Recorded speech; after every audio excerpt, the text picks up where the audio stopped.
அரச உத்தியோகத்தர்களின் வாக்குகளால் முன்னிலையில் ரணில் தேர்தலில் வென்றால் பொது தேர்தலுக்கு பின்னரே நாடாளுமன்றம் கூடும். நாமல் மற்றும் சஜித்தின் ரகசிய ஒப்பந்தம் பின்னணியில் தனியார் தொலைக்காட்சி.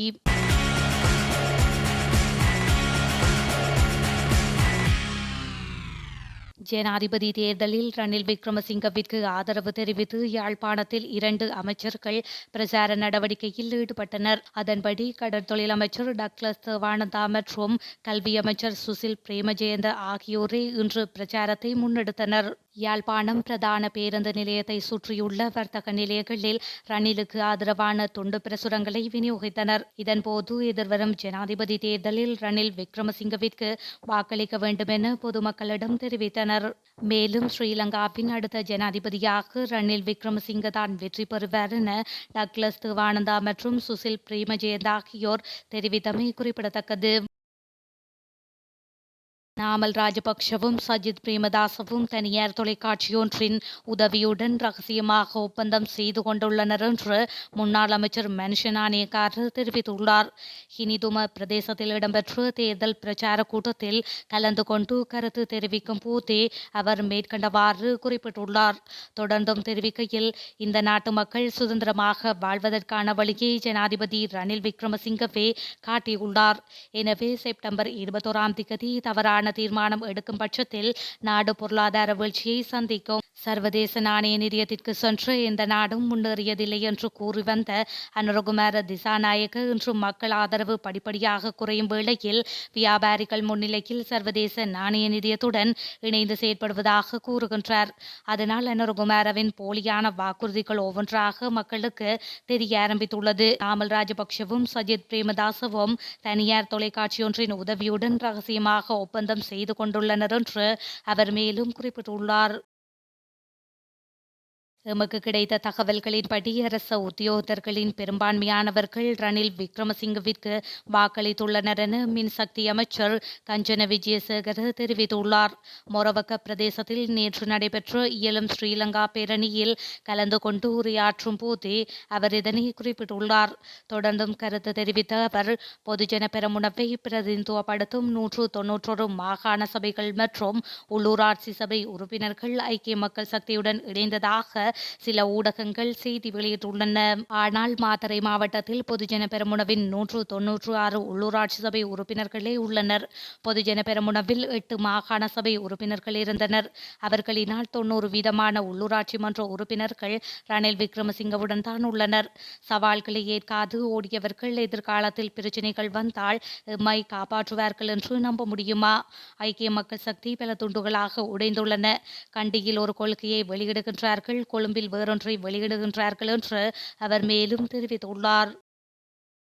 தாம் ஜனாதிபதி தேர்தலில் வெற்றி பெற்றால் எதிர்வரும் அக்டோபர் 8 நாடாளுமன்றத்தை கூட்டப் போவதில்லை என்றும் பொது தேர்தலுக்கு பின்னரே நாடாளுமன்றத்தை கூட்ட உள்ளதாகவும் தேசிய மக்கள் சக்தியின் தலைவர் அனுரகுமார திசாநாயக்க தெரிவித்துள்ளார். தேர்தல் பிரச்சார பேரணியில் கலந்து கொண்டு பேசிய அவர், நாடாளுமன்றத்தை கலைத்துவிட்டு பொது தேர்தல் நடைபெறும் வரை 1.5 மாதங்களுக்கு அரசியல் சாசனத்தின்படி தமது கட்சி நாட்டை ஆட்சி செய்யும் என்றும் அவர் குறிப்பிட்டுள்ளார். இந்த நிலையில் பொது தேர்தலில் தேசிய மக்கள் சக்தி 3/2 பெரும்பான்மையுடன் ஆட்சி அமைக்கும் என்று குறிப்பிட்டுள்ள அனுரகுமார தமது வெற்றி குறித்து எதிர்க்கட்சியினர் ஆத்திரமடைந்துள்ளதாக தெரிவித்துள்ளார். எனவே தற்போது தமது தோல்வியை எவ்வாறு தவிர்ப்பது குறித்து அவர்கள் திட்டமிட்டு வருவதாகவும் அவர் கூறியுள்ளார்.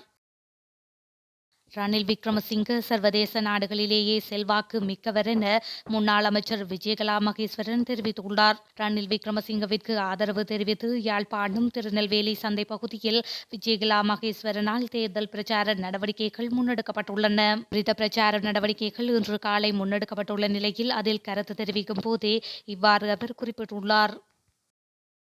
ஸ்ரீலங்கா ஜனாதிபதி தேர்தலில் புனர்வாழ்வளிக்கப்பட்ட விடுதலை புலிகள் கட்சி ஜனாதிபதி ரணில் விக்ரமசிங்கவிற்கு ஆதரவளிப்பதற்கு தீர்மானித்துள்ளது. ரணில் விக்ரமசிங்கவிடம் முன்வைக்கப்பட்ட 5 அம்ச கோரிக்கையை ஏற்றுக்கொண்டு அவற்றை செயல்படுத்தி தருவதாக வழங்கிய வாக்குறுதி அடிப்படையில் அவருக்கு ஆதரவளிப்பதற்கான தீர்மானத்தை மேற்கொண்டுள்ளதாக கட்சியின் தலைவர் இன்பராசா தெரிவித்துள்ளார். புனர்வாழ்வளிக்கப்பட்ட விடுதலை புலிகள் கட்சியின் மன்னார் மாவட்ட தேர்தல் அலுவலகத்தை நேற்று ஆரம்பித்து வைக்கும் நிகழ்வில் கலந்து கொண்டு கருத்து தெரிவிக்கும் போதே அவர் மேற்கண்டவாறு குறிப்பிட்டுள்ளார். நாடாளுமன்ற உறுப்பினர் விக்னேஸ்வரன் சொல்வதை தமிழர்களே கேட்பதில்லை. நான் அவரையெல்லாம் கண்டுகொள்வேனா என தேசிய மக்கள் சக்தியின் ஜனாதிபதி வேட்பாளர் அனுரகுமார திசாநாயக்க கேள்வி எழுப்பியுள்ளார். தேர்தல் பரப்புரைகளுக்காக வடக்கு மாகாணத்துக்கு வருகை தந்த அனுரகுமார திசாநாயக்க ஊடகவியலாளர்களிடம் கருத்துரைக்கும் போதே மேற்கண்டவாறு தெரிவித்துள்ளார். அண்மையில் கருத்து தெரிவித்திருந்த நாடாளுமன்ற உறுப்பினர் விக்னேஸ்வரன் அனுரகுமார ஜனாதிபதியாக தெரிவானால் நாட்டின் பொருளாதாரத்தை முன்னோக்கி கொண்டு செல்வதற்கான திட்டங்களோ அல்லது சர்வதேச ஒத்துழைப்போ அவரால் பெற முடியாது. நாட்டின் பொருளாதாரத்தை கட்டியெழுப்ப வேண்டுமானால் அவர்கள் சீனாவின் உதவியை நாட வேண்டிய தேவை ஏற்படுமாம். ஏற்கனவே நாடு சீனாவின் கடன் பொறிக்குள் சிக்கியுள்ள நிலையில் நாட்டு மக்கள் அதனை விரும்ப மாட்டார்கள் என்று விமர்சித்திருந்தார். இதற்கு பதிலடியாகவே விக்னேஸ்வரன் கூறுவதை தமிழர்களே பொருட்படுத்தவில்லை. நான் ஏன் பொருட்படுத்த வேண்டும் என்று அனுர தெரிவித்துள்ளார். பொதுஜன பெரமுனவின் ஜனாதிபதி வேட்பாளர் நாமல் ராஜபக்ஷவின் நாமலின் தொலைநோக்கு திட்டம் குறித்து விழிப்புணர்வை ஏற்படுத்தும் தேசிய வேலை திட்டம் நடைபெறவுள்ளதாக தெரிவிக்கப்பட்டுள்ளது. இந்த தேசிய வேலை திட்டம் இன்று காலை ஆரம்பிக்கப்பட உள்ளதாக அக்கட்சி தெரிவித்துள்ளது. நாடளாவிய ரீதியில் உள்ள 22 தேர்தல் மாவட்டங்களில் 160 ஆசனங்களையும் 13,268 வாக்களிப்பு நிலையங்களையும் பிரதிநிதித்துவப்படுத்தும் வகையில் இந்த ஏற்பாடு ஆரம்பிக்கப்பட்டுள்ளதாக கட்சியின் பேச்சாளர் ஒருவர் தெரிவித்துள்ளார். 2024 ஜனாதிபதி தேர்தலில் ஸ்ரீலங்கா பொதுஜன பெரமுன கட்சியின் வேட்பாளராக களமிறங்கியுள்ள நாமல் ராஜபக்ஷவின் தேர்தல் பிரச்சார வேலைகளின் ஒரு பகுதியாகவே இந்த தேசிய வேலை திட்ட விழிப்புணர்வை ஏற்படுத்த நடவடிக்கை எடுத்துள்ளார். மேலும் எதிர்வரும் 21ஆம் திகதி ஜனாதிபதி தேர்தல் நடைபெறும் என தேர்தல் ஆணைக்குழு அறிவித்துள்ளமை குறிப்பிடத்தக்கது. ஜனாதிபதி தேர்தலில் ரணில் விக்ரமசிங்கவிற்கு ஆதரவு தெரிவித்து யாழ்ப்பாணத்தில் 2 அமைச்சர்கள் பிரச்சார நடவடிக்கையில் ஈடுபட்டனர்.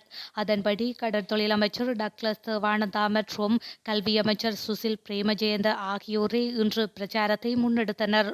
யாழ்ப்பாணம் பிரதான பேருந்து நிலையத்தை சுற்றியுள்ள வர்த்தக நிலையங்களில் ரணிலுக்கு ஆதரவான துண்டு பிரசுரங்களை விநியோகித்தனர்.